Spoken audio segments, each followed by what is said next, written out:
नमस्कार। एम के जीके वाला में आपका स्वागत और हार्दिक अभिनंदन।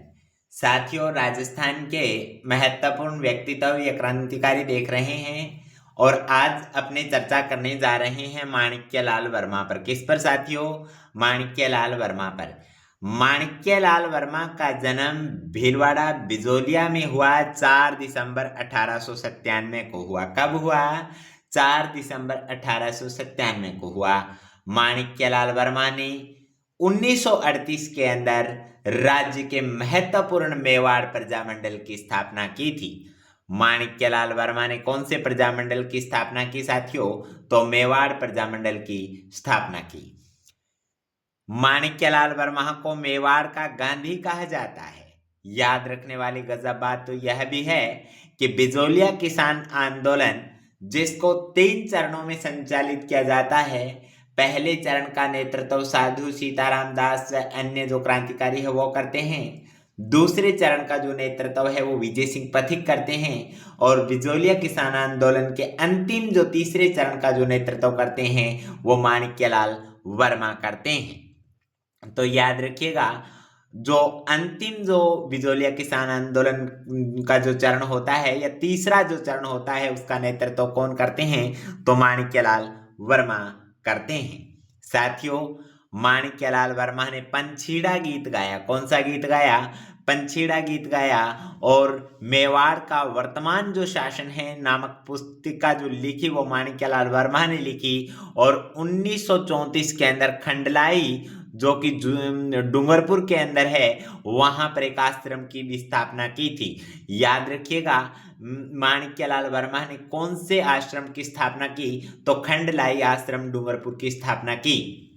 18 मार्च 1948 को राजस्थान के तीसरे चरण, याद रखिएगा, राजस्थान एकीकरण, याद रखिएगा ये शब्द क्या भैया? राजस्थान जो एकीकरण है, एकीकरण के तीसरे चरण जिसका नाम है संयुक्त राजस्थान। कौन सा राजस्थान? संयुक्त राजस्थान के प्रधानमंत्री माणिक्यलाल वर्मा बनते हैं, जो कि पंडित नेहरू ने बनाया था या नेहरू की सिफारिश पर इनको बनाया गया था। शंकर सहाय सक्सेना, बहुत ही महत्वपूर्ण व्यक्ति है शंकर सहाय सक्सेना।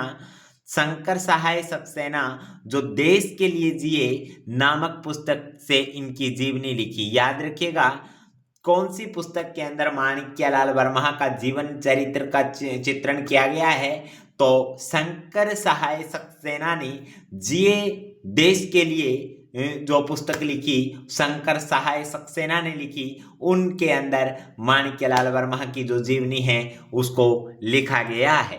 तो हम लोगों ने माणिक्यलाल वर्मा के ऊपर भिन्न भिन्न प्रकार के महत्वपूर्ण फैक्ट देखे। चलिए साथियों, माणिक्यलाल वर्मा के बाद एक और महत्वपूर्ण व्यक्ति पर चर्चा करते हैं और उनका नाम है साथियों गोकुल भाई भट्ट। कौन? गोकुल भाई भट्ट। याद रखिएगा, गोकुल भाई भट्ट का जन्म 1898 को हाथल गांव सिरोही में हुआ। काफी महत्वपूर्ण बिंदु है। कहाँ हुआ?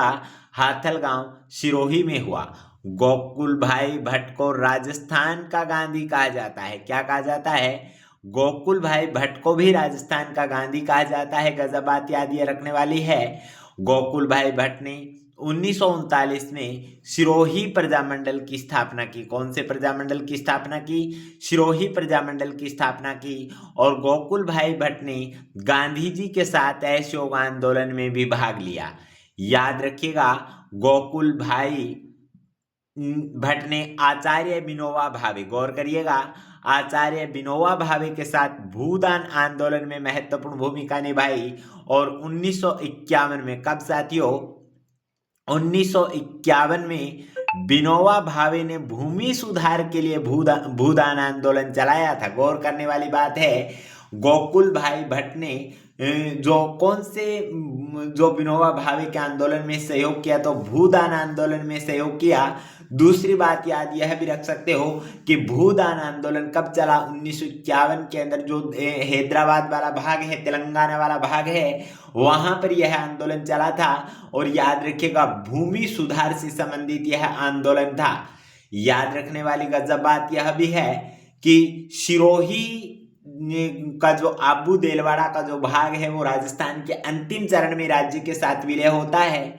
तो याद रखिएगा, गोकुल भाई भट्ट के अथक प्रयास के माध्यम से या गोकुल भाई भट्ट के प्रयास के कारण आबू देलवाड़ा का विलय है वो राजस्थान में हो पाया। तो काफी महत्वपूर्ण बातें हैं साथियों।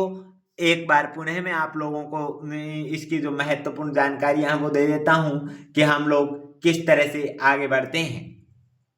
देखिएगा, माणिक्यलाल वर्मा को हम दोबारा देखते हैं। माणिक्यलाल वर्मा का जन्म बिजोलिया भीलवाड़ा में हुआ 4 दिसंबर 1897 को हुआ। माणिक्यलाल वर्मा ने 1938 में मेवाड़ प्रजामंडल की स्थापना की थी। साथियों, माणिक्यलाल वर्मा को मेवाड़ का गांधी कहा जाता है। क्या कहा जाता है? मेवाड़ का गांधी कहा जाता है। बिजोलिया किसान आंदोलन का जो अंतिम चरण था 1941 तक जो चला, उसका नेतृत्व भी किसने किया?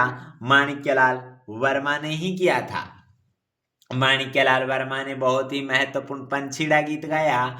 मेवाड़ का वर्तमान जो प्रशासन पुस्तक माणिक्यलाल वर्मा ने लिखी और 1934 के अंदर खंडलाई जो डूंगरपुर के अंदर है वहां पर एक आश्रम की भी स्थापना है, वो माणिक्यलाल वर्मा ने की थी। साथियों, राजस्थान एकीकरण का तीसरा चरण 18 मार्च 1948 को बना। कब बना?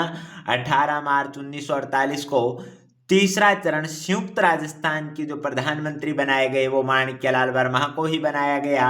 और शंकर सहाय सक्सेना ने इनके जीवन के संबंध में पुस्तक लिखी जिसका नाम है जिए जो देश के लिए या जो देश के लिए जिए नामक पुस्तिका लिखी। चलो एक और महत्वपूर्ण व्यक्तित्व को पढ़ते हैं, एक और महत्वपूर्ण क्रांतिकारी को पढ़ते हैं और उनका नाम है गोकुल भाई भट्ट। चलो रिवाइज करते हैं। गोकुल भाई भट्ट का जन्म 19 फरवरी 1898 को हुआ। सिरोही के हातल गांव में हुआ। साथियों, कहाँ हुआ? सिरोही के हातल गांव के अंदर हुआ। गोकुल भाई भट्ट को राजस्थान का गांधी कहा जाता है। गोकुल भाई भट्ट ने 1939 में, कब? 1939 में सिरोही प्रजामंडल की स्थापना की। और गोकुल भाई भट्ट ने गांधी जी के साथ जो असहयोग आंदोलन था उसमें भी महत्वपूर्ण भाग लिया, याद रखिएगा। और आचार्य विनोबा भावे ने भूदान आंदोलन चलाया, भूमि से संबंधित आंदोलन चलाया, इसके अंदर भी इन्होंने महत्वपूर्ण भूमिका निभाई थी। 1951 में विनोबा भावे ने भूमि सुधार आंदोलन भूदान चलाया जो दक्षिणी भारत से संबंधित था, में गोकुल भाई भट्ट ने काफी भूमिका निभाई। साथियों, राजस्थान एकीकरण का जो अंतिम चरण था 7वां, उसके अंदर सिरोही के आबू देलवाड़ा का जो विलय है वो राजस्थान में होता है। तो इसमें भी गोकुल भाई भट्ट ने महत्वपूर्ण संघर्ष किया। मैं आप लोगों को कहना चाहूंगा कि रियासती विभाग के अंदर उस समय एकीकरण में 2 महत्वपूर्ण व्यक्ति थे, जिनमें एक सरदार वल्लभ भाई पटेल और दूसरे वीपी मेनन। कहीं ना कहीं जो आबू देलवाड़ा है इसको गुजरात वाले भाग के अंदर इसको शामिल करना चाहते थे, लेकिन स्थानीय लोगों ने गोकुल भाई भट्ट के साथ मिलकर के इस मांग को गहराई से रखा, इस मांग को जोर से रखा कि हम लोग जो आबू देलवाड़ा का भाग है वो सिरोही में रखेंगे। और अंत में इनकी जीत हुई और गोकुल भाई भट्ट के प्रयासों से आबू देलवाड़ा का विलय है वो राज्य के सिरोही में करना पड़ा, अर्थात राजस्थान में करना पड़ा। तो इसी के साथ आज हमने 2 क्रांतिकारियों का जिक्र कर लिया है। साथियों, MKGK वाले का आप लोग साथ दीजिए, लगातार तैयारी कीजिए, लगे रहिए जोश जुनून के साथ। निश्चित रूप से हमको सफलता मिल जाएगी, क्योंकि हम देखना चाहते हैं आपको एक अधिकारी बनते हुए। आप सबका बहुत बहुत धन्यवाद।